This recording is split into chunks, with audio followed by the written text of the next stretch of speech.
사랑하는 은혜와 진리 장로교회 교회 여러분, 어젯밤도 평안하셨습니까? 오늘도 세상을 두려워하지 않고 하나님을 두려워함으로 하나님의 보호하심과 은혜로 살아가는 귀한 성도들이 되시기를 주님의 이름으로 축원합니다. 오늘 새벽에 만나 본문은 사도행전 6장 1절에서 7절입니다. 사도행전 6장 1절에서 7절을 제가 읽어드리겠습니다.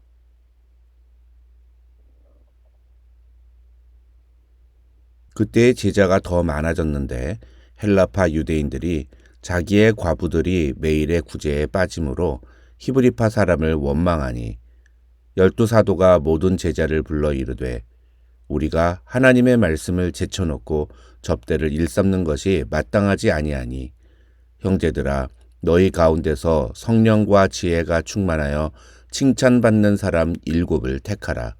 우리가 이 일을 그들에게 맡기고 우리는 오로지 기도하는 일과 말씀 사역에 힘쓰리라 하니 온 무리가 이 말을 기뻐하여 믿음과 성령이 충만한 사람 스데반과 또 빌립과 브로고로와 니가노르와 디몬과 바메나와 유대교에 입교했던 안디옥 사람 니골라를 택하여 사도들 앞에 세우니 사도들이 기도하고 그들에게 안수하니라.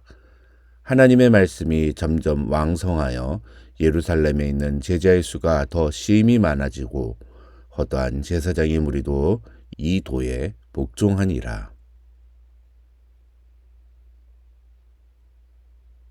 오순절 성령 강림 이후 예루살렘 교회는 엄청난 속도로 성장하기 시작합니다. 사도행전 2장부터 5장에 기록된 내용이 바로 그것을 보여주는데요. 그러나 그 과정에서 예루살렘 교회는 유대 종교 지도자들의 엄청난 핍박과 공격을 받기도 하고 또 아나니아와 삽비라 부부가 자신들의 죄 때문에 죽임을 당하는 충격적인 사건도 일어납니다.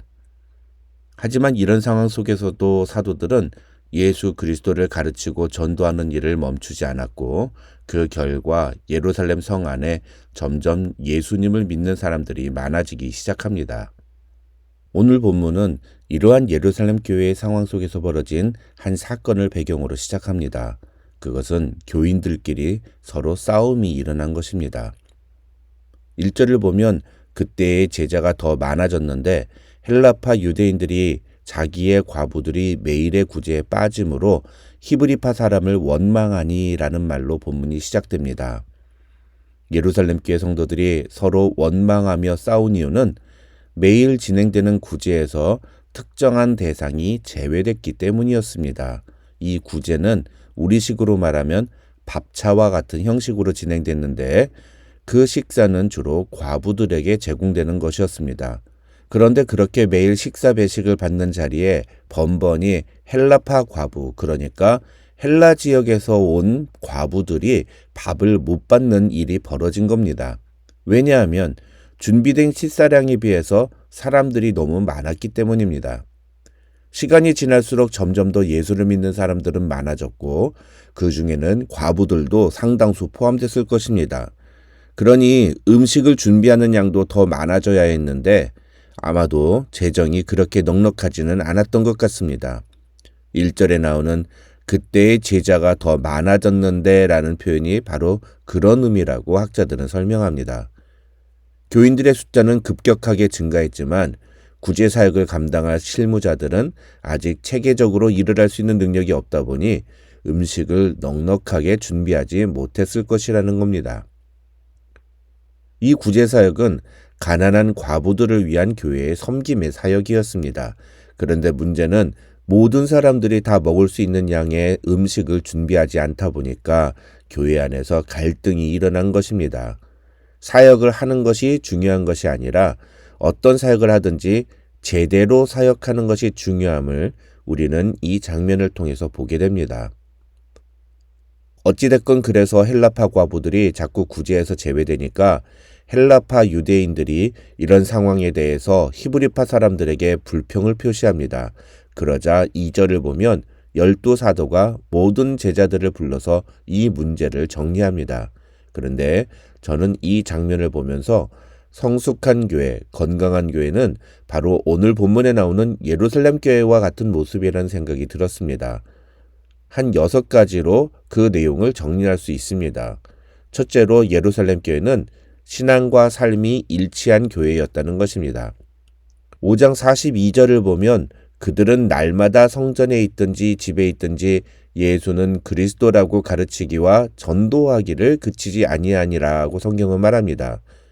여기서 저의 관심을 끄는 단어는 날마다라는 단어입니다. 그런데 오늘 6장 1절에서도 비슷한 의미를 가진 매일이라는 단어가 또 나옵니다. 그들은 매일 구제를 했다는 것입니다. 이것은 예루살렘 교회가 성경을 가르치는 일에만 집중한 것이 아니라 성도들이 그 성경의 가르침대로 살아가도록 힘쓴 교회였다는 사실을 보여줍니다. 둘째로 그런데 그렇게 매일 진행하는 구제사역에 문제가 생겼습니다.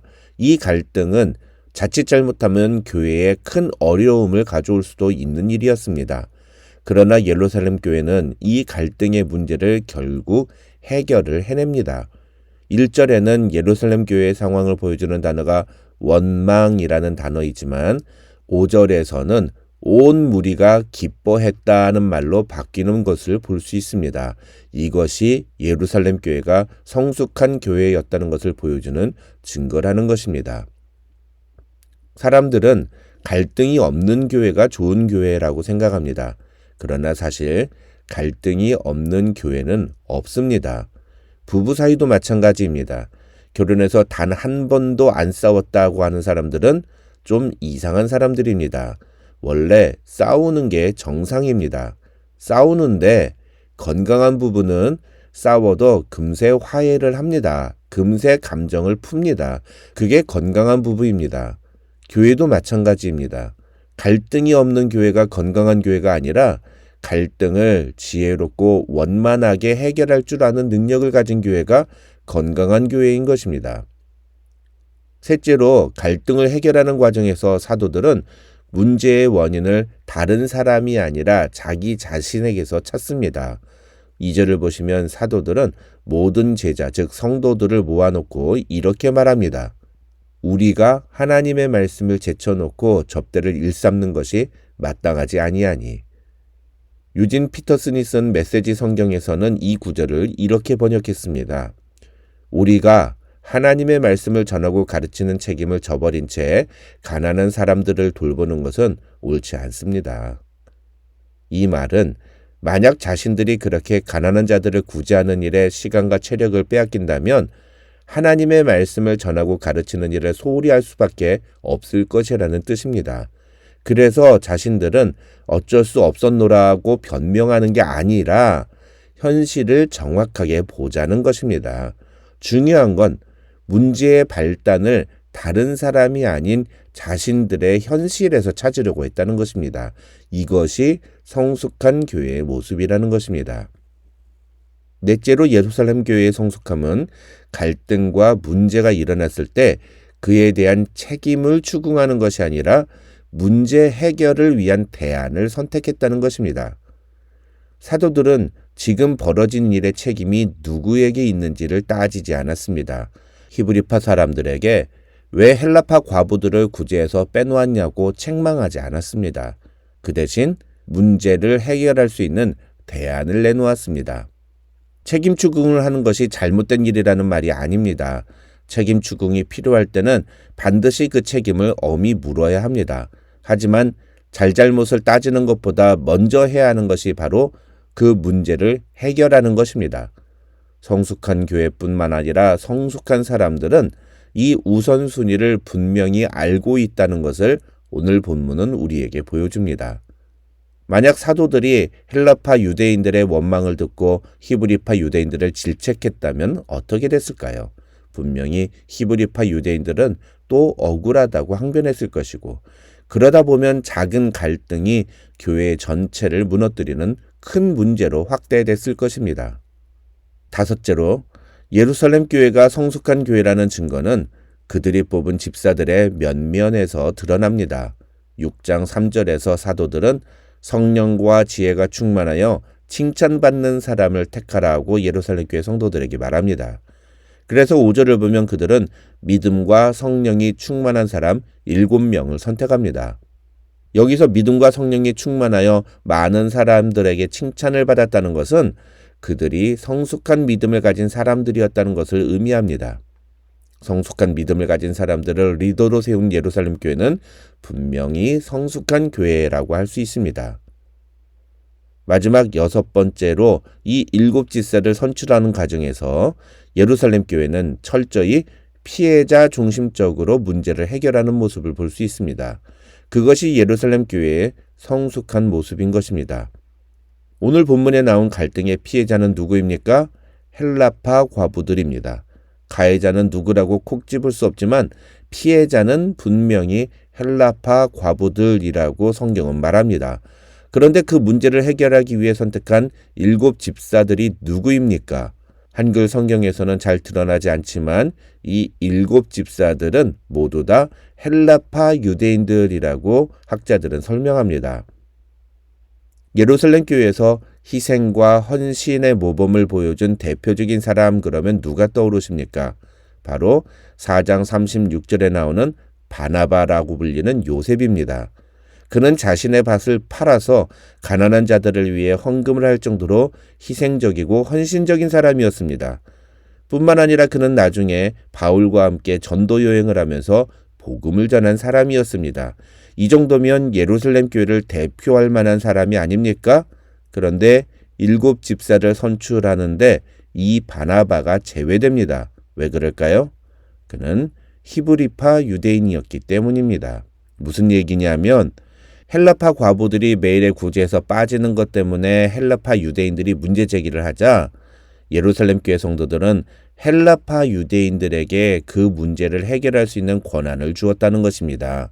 왜냐하면 매일의 구제에서 제외되는 헬라파 과부들을 가장 잘 챙길 수 있는 사람들이 바로 헬라파 유대인들이기 때문입니다. 즉 문제를 해결하기 위해 문제의 피의자의 입장에서 해결책을 제시했다는 것입니다.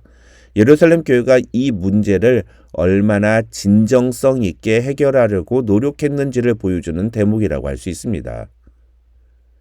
예루살렘 교회는 성숙한 리더들이 있었고 그런 리더들의 결정을 잘 따르는 성숙한 성도들이 있었습니다.